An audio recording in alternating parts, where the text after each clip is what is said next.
से थोड़ी ही दूर खड़ी हुई मोना की बहन पूजा ये सारा नजारा देखकर बेहद खुश हो रही थी और हंसते हुए अपने मन में बोलती है, आ गया ना उस पहाड़ के नीचे। मैंने बोला था ना मेरी बात मान लो, लेकिन नहीं, मेरे जीजा जी को तो अपने ही चला दी थी। अब करवा लेना लोगों के सामने अपनी बेइज्जती। पूजा से पंगा लेने का यही नतीजा होता है। मैं जो चाहती हूँ उसे हासिल तो मैं करके ही रहूंगी। अब सारे गांव वालों की नजर में मेरे दीदी और जीजा जी का नाम इतना ज्यादा खराब हो जाएगा ना कि कोई भी उन पर थूकेगा तक नहीं। तो फिर फिश बिरयानी खाना तो बड़ी दूर की बात है। जैसे जैसे भीड़ शांत होती है और वहां से लोग चले जाते हैं, पर पत्थरबाजी से मोना और सुरेश दोनों को काफी चोट लग जाती है। तभी आंखों में मगरमच्छ के आंसू लिए पूजा उन दोनों के पास आती है और बोलती है, अरे दीदी, ये सब क्या हो गया? मैं जानती हूँ कि आप लोगों ने कुछ भी गलत नहीं किया है, पर कोई भी हमारी बातों पर यकीन करने को तैयार नहीं है। चलिए घर चलते हैं, मैं आपकी मलहम पट्टी कर देती हूँ। कितनी चोट लगी है आप दोनों को। इतना कहकर पूजा सुरेश और मोना को घर ले जाती है और वहां जाकर उनके जख्मों पर मलहम लगाती है। और पूजा कुछ वक्त पहले के बारे में सोचने लगती है। सुरेश और मोना का एक गांव में छोटा सा घर था। दोनों ही पति पत्नी बहुत ज्यादा ईमानदार किस्म के थे। उनके स्वभाव की वजह से सभी गांव वालों से पूजा और सुरेश की अच्छी बोलचाल थी। दोनों पति पत्नी को खाना बनाने का बहुत शौक था।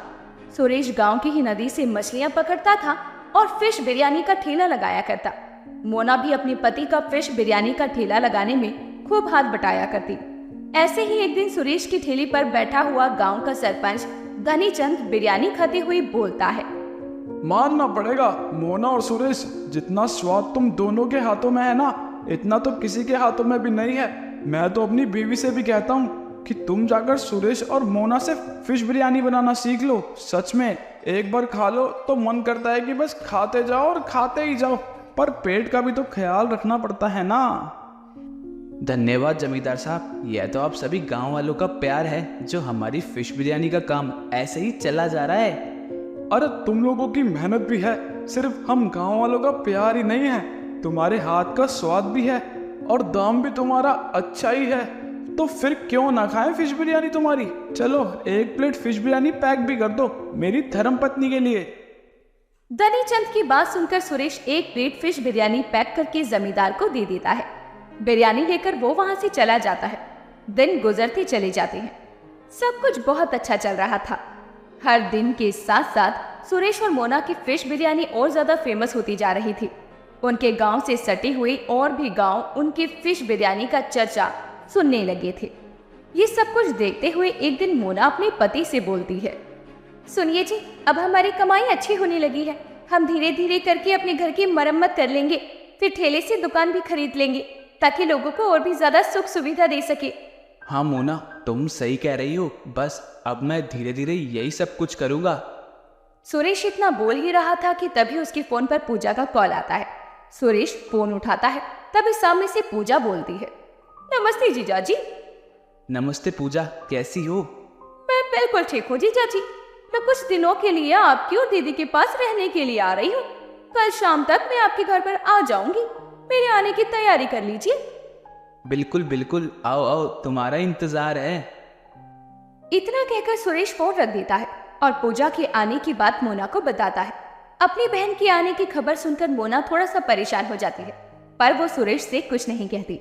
अगले दिन शाम को मोना की बहन पूजा घर आती है और आते ही अपनी बहन के गले लगकर बोलती है, कितने दिनों बाद मिल रही हूँ दीदी आपसे, कितना सुकून मिल रहा है आज आपसे मिलकर। सच में आपको तो मेरी याद ही नहीं आती, कभी खुद से बुलाती भी नहीं हो कि आज मिलने आ जाओ। ऐसी कोई भी बात नहीं है पूजा, तुम बैठो, मैं तुम्हारे लिए चाय नाश्ते का प्रबंध करती हूँ। ऐसे ही सभी लोग बैठकर बातों के साथ साथ चाय नाश्ता करते हैं। कुछ दिन गुजरते हैं। क्योंकि पूजा एक लालची और कपटी स्वभाव की औरत थी, इस वजह से अपने जीजा और दीदी की फिश बिरयानी के ठेले से होती हुई कमाई देखकर उसके मन में लालच जागने लगता है। और एक शाम जब पूजा मोना और सुरेश को अपनी दिन भर की कमाई गिनते हुए देखती है तो वो मन में सोचती है, मेरे जीजा जी तो बहुत पैसे कमाते हैं, क्यों ना मैं अपने जीजा जी को अपने चंगुल में फंसा लूं। फिर उसके बाद मेरे जीजा जी अपनी सारी कमाई मेरे हाथ में दे देंगी और अपनी बहन को मैं अपनी जिंदगी से लात मारकर निकाल दूंगी। पर मेरे जीजा जी को फंसाना इतना भी आसान नहीं है, पर कोशिश तो की जा सकती है ना। आखिर किसको पैसा प्यारा नहीं होता। पैसे को पाने के लिए पूजा कुछ भी करेगी। अपनी घटिया इरादों और नापाक सोच के साथ पूजा अगले दिन से सुरेश पर डोरे डालना शुरू कर देती है। वो जानबूझकर सुरेश के आगे बन सवर कर घुमा करती और ठेले पर उसकी मदद के इरादे से अनचाहे तरीके से उसे छूने की कोशिश करती। ऐसे ही एक दिन मोना की तबीयत खराब होती है और सुरेश पूजा के साथ ठेले पर जाता है, जहाँ पूजा सुरेश का हाथ पकड़कर उसे बोलती है, जीजा जी, मैं आपको बहुत पसंद करती हूँ और अब से नहीं, जब से दीदी से आपकी शादी हुई है ना, तब से पसंद करती हूँ। वो तो मैं दीदी से छोटी थी, इसलिए घर वालों ने मेरी शादी आपसे नहीं करवाई। अगर मेरा बस चलता ना तो मैं दीदी की जगह खुद मंडप पर बैठ जाती, पर अभी भी देर नहीं हुई है। आप मुझे अपना लीजिए ना, मैं आपको वो सारा सुख दूंगी जो मेरी दीदी आपको देती है। बस एक बार मेरे प्यार को और मुझे अपना कर तो देखिए। पूजा की बात सुनकर सुरेश को बहुत तेज गुस्सा आता है और वो पूजा को खुद से पीछे धक्का देता है और बोलता है, पागल हुई हो क्या पूजा? ये क्या बकवास कर रही हो? मैंने तुम्हें हमेशा अपनी छोटी बहन की नजर से देखा है। तुम्हारे इरादे को तो मैं पहले ही समझ गया था, लेकिन आज तुमने अपने मुंह से भी सच बोल दिया। दोबारा अगर अपनी घटिया जुबान पर यह बात तुम लेकर आई ना, तो मैं सारी सच्चाई तुम्हारी दीदी को बता दूंगा। सुरेश की बात सुनकर पूजा चुप हो जाती है और शाम को पूजा अपने आप से बोलती है, मेरे जीजा जी तो मेरे बस में आएंगे ही नहीं। ये वाला प्लान तो फेल हो गया, लेकिन मैं पैसा अपने हाथों से जाने भी नहीं दूंगी। जमा जमाया काम, जमे जमाए लोग। ये पैसा तो मुझे अपने हाथों में लेना ही है, फिर चाहे मुझे अपनी दीदी और जीजा जी दोनों को ही रास्ते से हटाकर खुद ही अपना नाम क्यों न लगाना पड़े, पर मैं अभी पीछे नहीं हटूंगी। अब मुझे कुछ ऐसा करना होगा जिससे गांव वाले इन दोनों को इस गांव से बेदखल कर दे।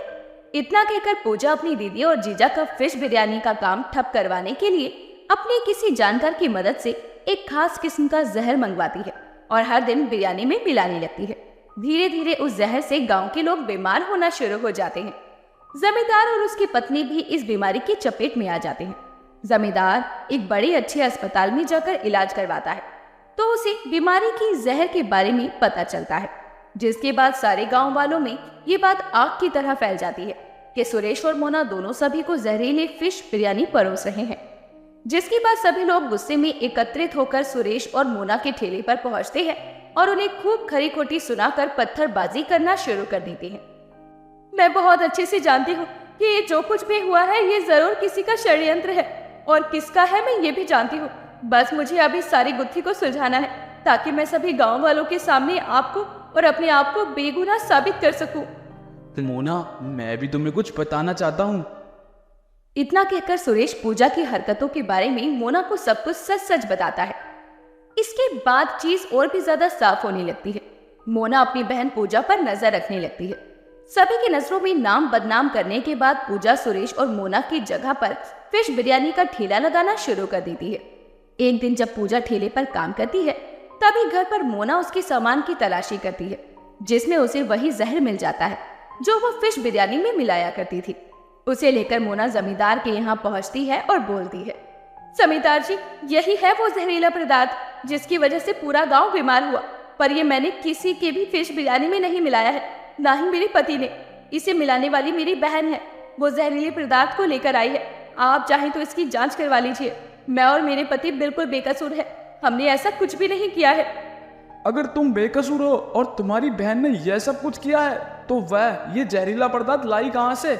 हमें इस बात का पता लगाना होगा, तभी हम इस बात का पूरा खुलासा कर पाएंगे। मैं जानती हूँ कि वो ये जहर किस लिए लेकर आई है और किससे लेकर आई होगी। चलिए मेरे साथ। इतना कहकर मोना जमींदार के साथ मिलकर पूजा के एक बहुत ही अच्छे दोस्त के पास पहुंचती है, जिसे नशा करने की आदत थी। जमींदार पुलिस धमकी देकर पूजा के दोस्त से सारा सच निकलवा लेते हैं।